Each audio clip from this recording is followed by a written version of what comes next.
Let me double check.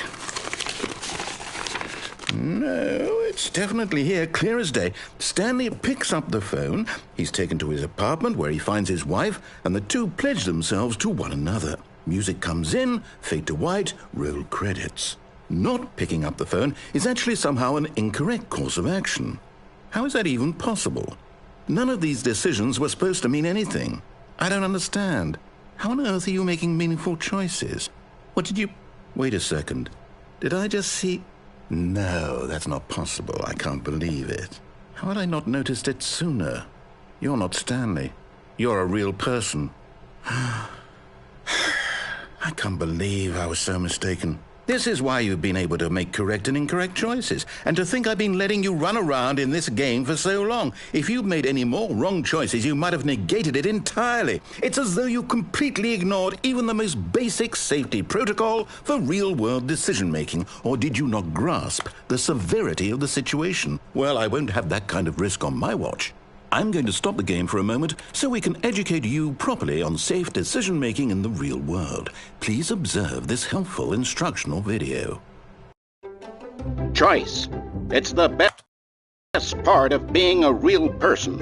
But if used incorrectly, can also be the most dangerous.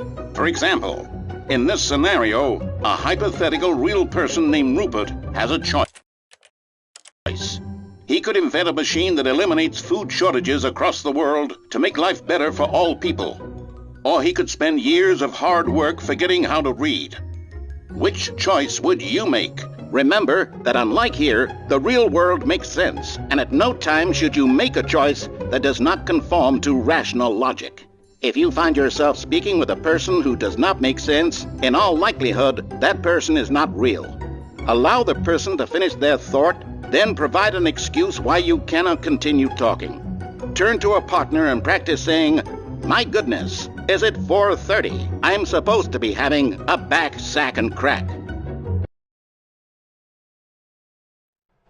Excellent. Making choices on a regular basis is the best part to a healthy decision-making process. Most medical professionals recommend making at least 8 choices per day. Do you make more than 8? Less?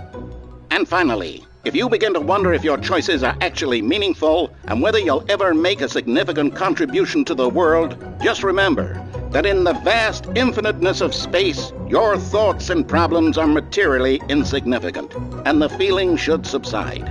At this time, your instructor will guide you in an exercise to test and reinforce the material covered in this video. Welcome back. You may have noticed that this room has begun to deteriorate as a result of narrative contradiction.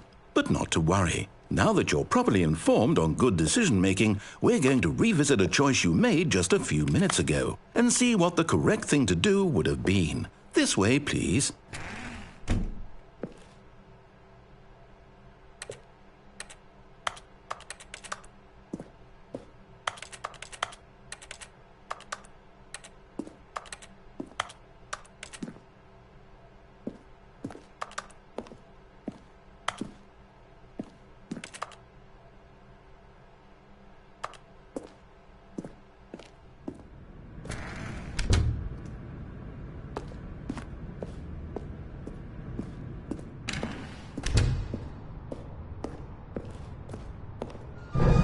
Now that we know your choices are meaningful, we can't have you jumping off the platform and dying.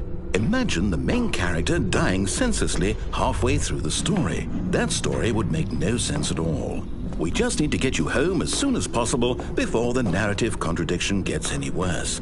Unfortunately, it seems this place is not well equipped to deal with reality.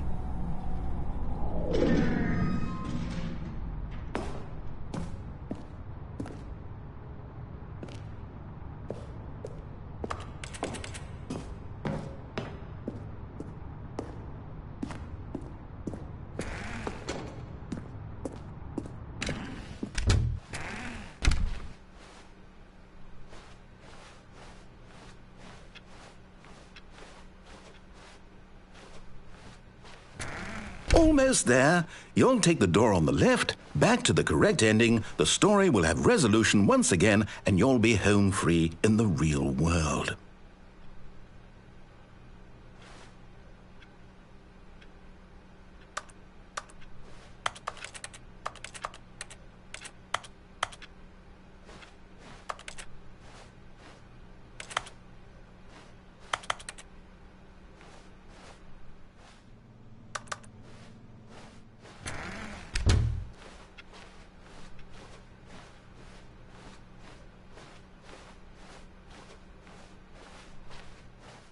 Remember, all you need to do is behave exactly as Stanley would. That means choosing responsibly and always putting the story first. I'm quite sure you'll be up to the task. Just follow my lead and you'll be fine. All right. When Stanley came to a set of 2 open doors, he entered the door on his left.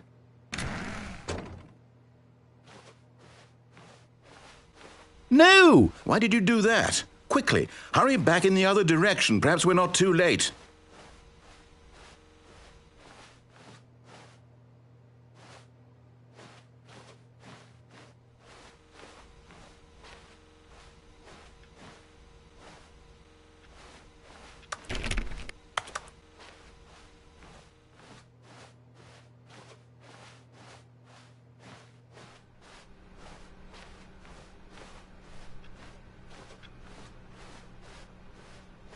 Oh, it's ruined.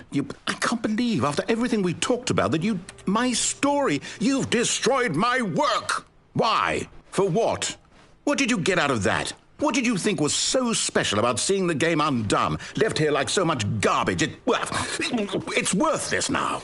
And what am I supposed to do? Even if there were a way to continue, would it be worth it? To know that my story is now incorrect? How can I go back to that?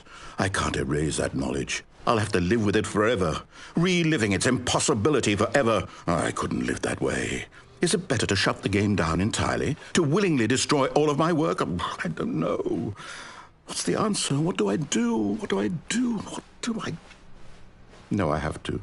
I have to shut the game down. I have to. I have to.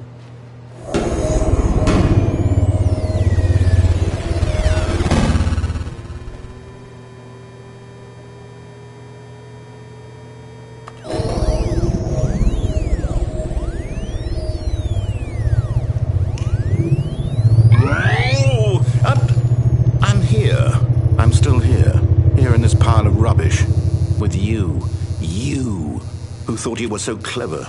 Now look where we are. My entire game is destroyed. It was the only thing in the world that was mine, and you've run it into the ground. What, did you think that would be funny? You just had to see? Didn't I impress upon you how important it was to be like Stanley? He actually knows how to do what I tell him to. He understands that if I say to do something, there's a damn good reason for it. That thought hadn't even occurred to you, had it? That there's a world outside of you? You're a child. Oh, my story. If you'd just gone through the door on the left, you would have seen it. There was a whole underground facility. You would have destroyed it and been victorious. It would have been so perfect. I worked so hard on it. I tried so hard to make... behave exactly as Stanley would. That means choosing responsibly and always putting the story first. I'm quite sure you'll be up to the task. Just follow my lead and you'll be fine. All right. When Stanley came to a set of 2 open doors, he entered the door on his left.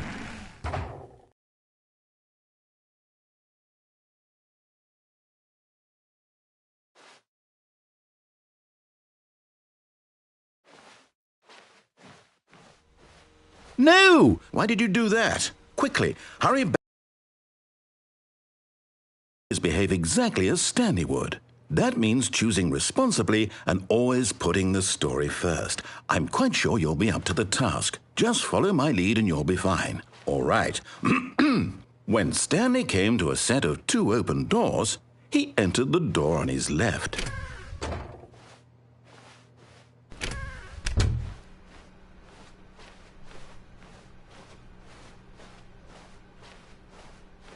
Yet there was not a single person here either.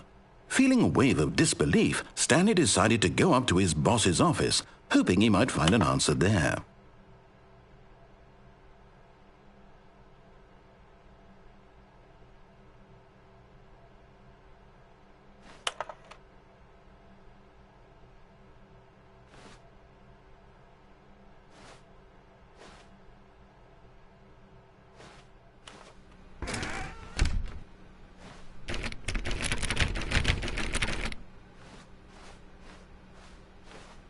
Coming to a staircase, Stanley walked upstairs to his boss's office.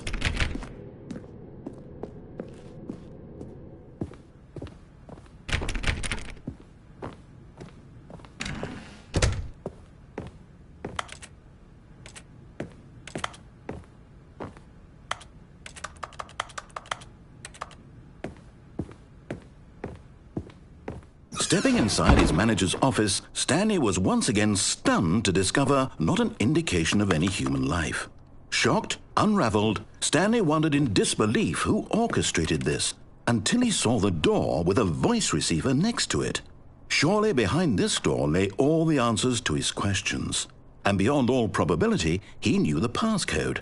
He had seen it on his boss's computer just last week. Night Shark 115. Was this the code to open the door? Would it still work? There was only one way to find out. Stanley had been trained never to speak up, but now he would draw from within himself the courage to face the unknown. He drew a sharp breath and then spoke the code.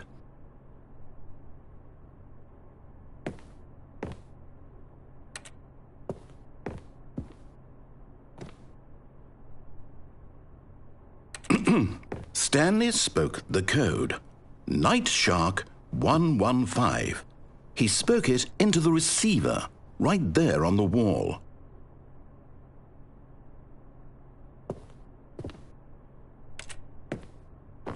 I'm sorry, is there a problem? You didn't mishear me, did you? Please speak the code into the receiver. Otherwise we can't get on with the story. This is a crucial step.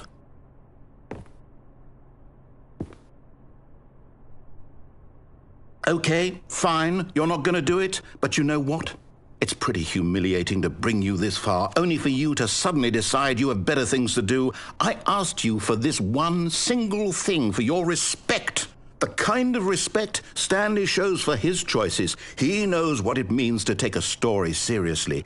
If you didn't want to see what I had to show you, then why did you come here? You had a choice, you know. You could have gone through the door on the right. You could have done whatever the hell you wanted over there. Why did you come this way? Speak. Say something to me. Explain yourself, you coward. You... When Stanley came to a set of 2 open doors, he entered the door on his left. Stanley? Hello? Are you... Is everything okay? Stanley, please. I need you to make a choice. I need you to walk through the door. Are you listening to me? Can you hear me? Is everything all right? Stanley, this is important. The story needs you. It needs you to make a decision. It cannot exist without you. Do you understand me? Whatever choice you make is just fine. They're both correct. You cannot be wrong here. We can work together. I'll accept whatever you do. I simply need you to take that step forward, please. Choose. Do something. Anything. This is more important than you can ever know. I need this. The story needs it. So, you hear me? Are you there? Are you listening to this? Stanley, are you there? Okay. It's okay, I can wait. You need time to decide. Time to make sure your choice is correct. That is the best choice. That's all right. I'll wait for you to decide what's the right thing to do. Take as much time as you need.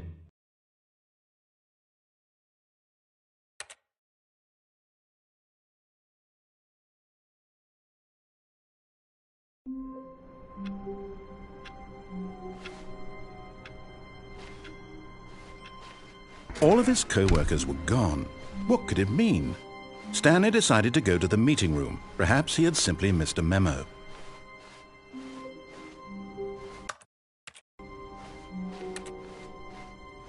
When Stanley came to a set of 2 open doors, he entered the door on his left.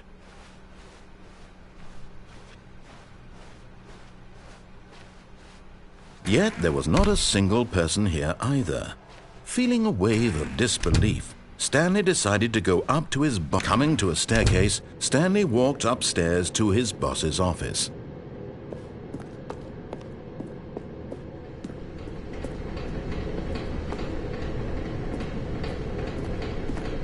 But Stanley just couldn't do it. He considered the possibility of facing his boss. Admitting he had left his post during work hours, he might be fired for that. And in such a competitive economy, why had he taken that risk? All because he believed everyone had vanished? His boss would think he was crazy. And then something occurred to Stanley. Maybe He thought to himself, maybe I am crazy.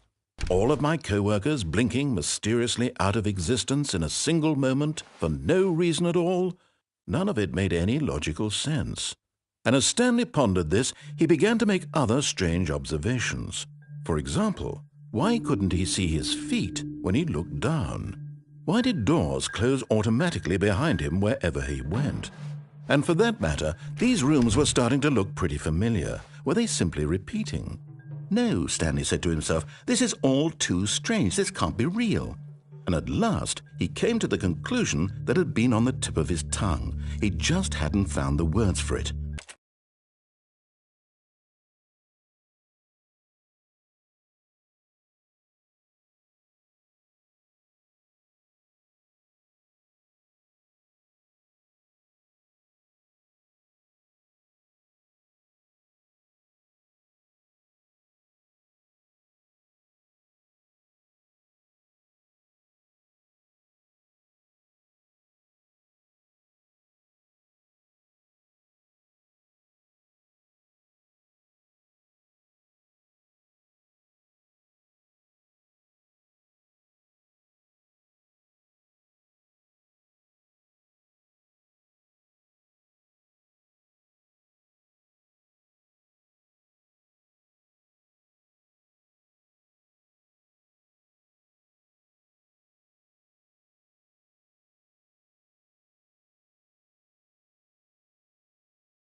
I'm dreaming, he yelled. This is all a dream.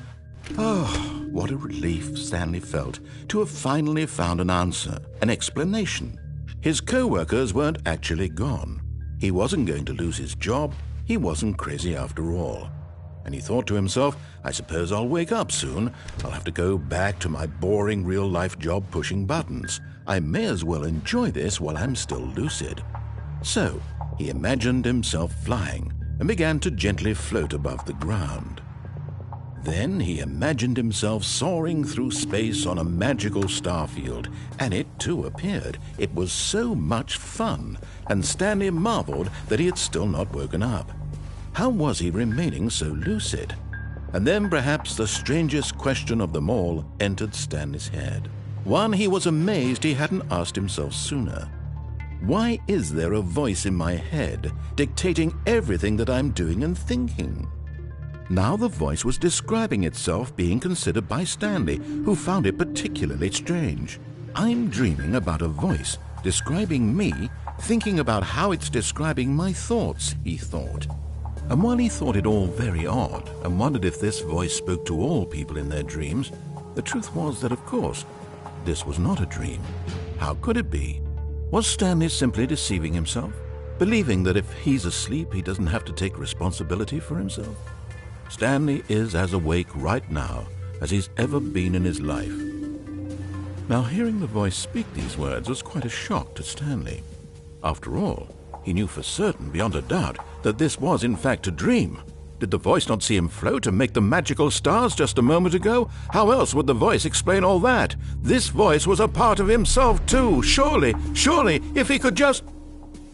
He would prove it. He would prove that he was in control, that this was a dream. So he closed his eyes gently, and he invited himself to wake up. He felt the cool weight of the blanket on his skin, the press of the mattress on his back, the fresh air of a world outside this one.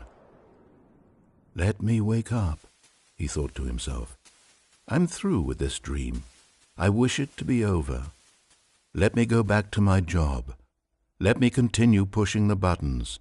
Please, it's all I want. I want my apartment and my wife and my job. All I want is my life exactly the way it's always been. My life is normal. I am normal. Everything will be fine.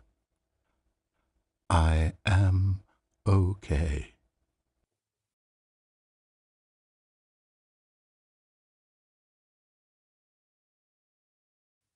Stanley began screaming. Please, someone, wake me up. My name is Stanley. I have a boss. I have an office. I am real. Please, just someone tell me I am real. I must be real. I must be. Can anyone hear my voice? Who am I? Who am I? And everything went black.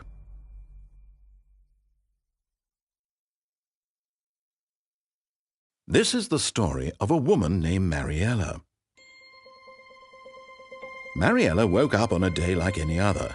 She arose, got dressed, gathered her belongings, and walked to her place of work.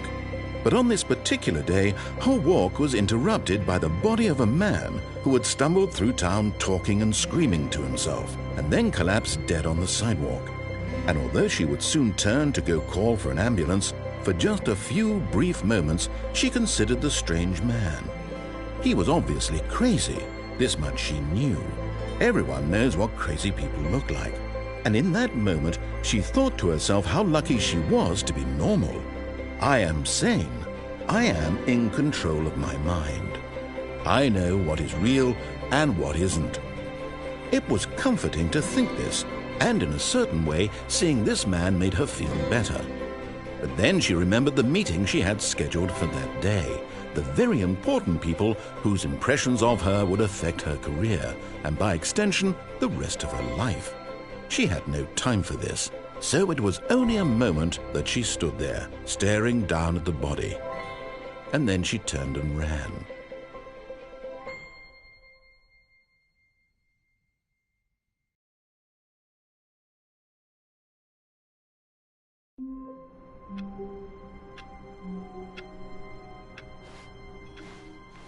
All of his co-workers were gone. What could it mean? Stanley decided to go to the meeting room. Perhaps he had simply... Oh, please. Are you really just doing this for the trophy? Click a door 5 times? Is that all you think a trophy is worth? No. I can't just give these merits away for such little effort. A measly 5 clicks. Now, suppose you were to click the door 20 times. I would say that's the kind of effort that warrants recognition. I have to say, I'm still not feeling the satisfaction of witnessing true effort for a noble cause. Perhaps 50 clicks will do it. Yes, almost certainly 50 clicks.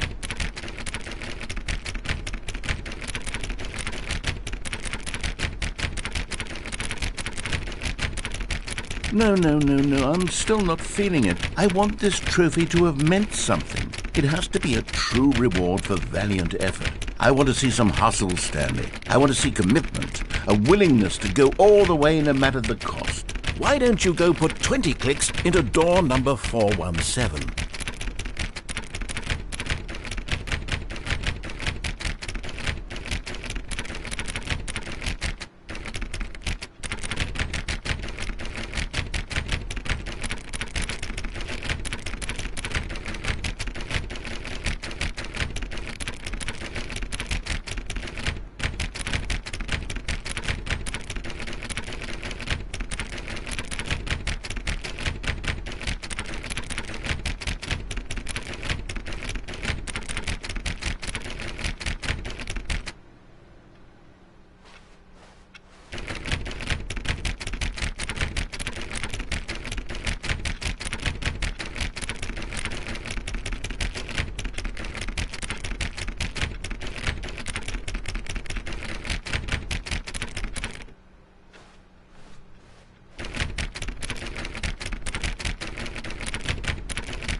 All of his co-workers were gone. What could it mean? Stanley decided to... Oh, please. Are you really just doing this for the trophy? Click a door 5 times? Is that all you think a trophy is worth? No. I can't just give these merits away for such little effort. A measly 5 clicks? Now, suppose you were to click the door 20 times. I would say that's the kind of effort that warrants recognition.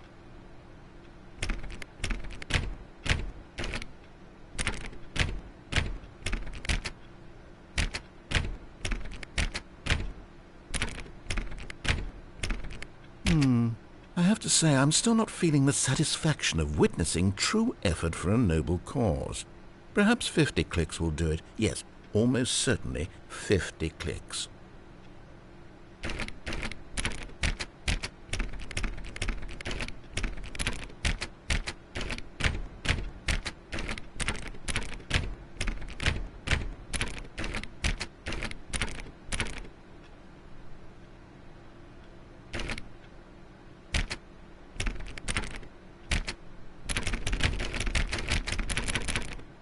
No, I'm still not feeling it. I want this trophy to have meant something. It has to be a true reward for valiant effort. I want to see some hustle, Stanley. I want to see commitment, a willingness to go all the way no matter the cost. Why don't you go put 20 clicks into door number 417?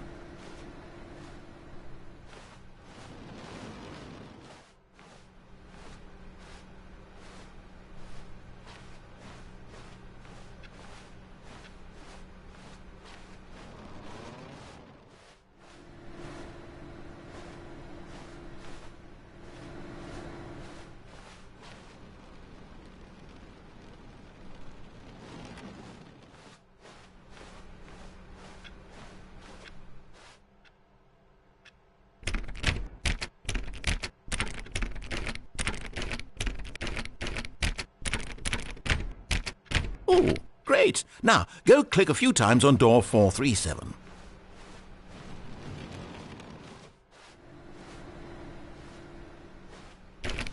Excellent. I think we're getting somewhere. Now, door 415. Let's give it 10 clicks or so.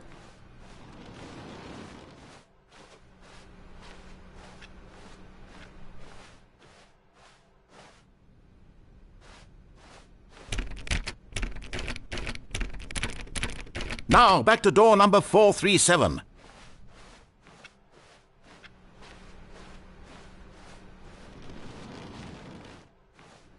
Let's see. How about you click on, well, I don't know, the copy machine? All right, back to room 417. I'm really feeling it now. I think we're getting somewhere. Okay, now go climb on employee 419's desk.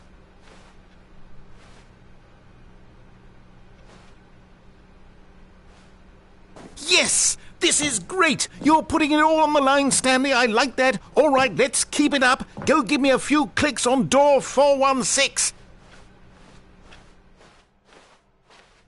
We've almost got it! Now the copy machine, do that one again!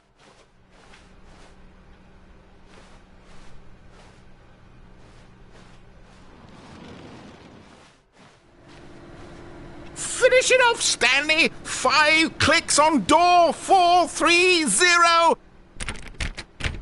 Yes! We did it! Oh, wow. That felt amazing. Oh, you really earned it, Stanley. Nothing could hold you back. Yes, I'm very proud of how far we've come today.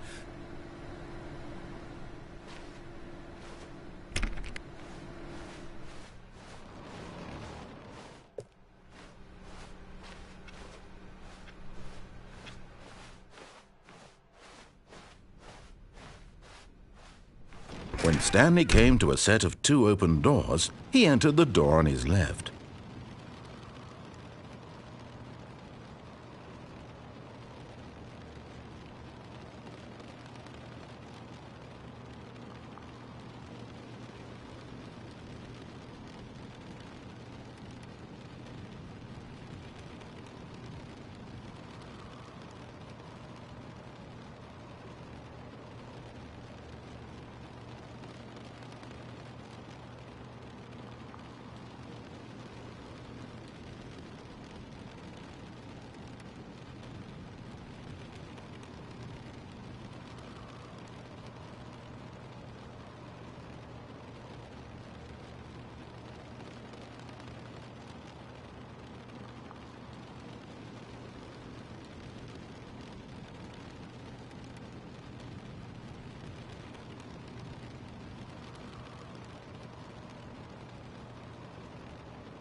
Was that example does it work does it still work? What you with going the same thing? Or does it have to be This is the story.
right. So let's just say it was, yeah.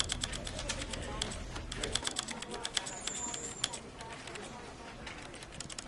I know that you're not me. Like, you know, but, well, right, you know, because I wanted to put him down to a better level. Basically, yeah, right. And was that example?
Yeah. So let's just say it was. So let's right. So let's just say it was.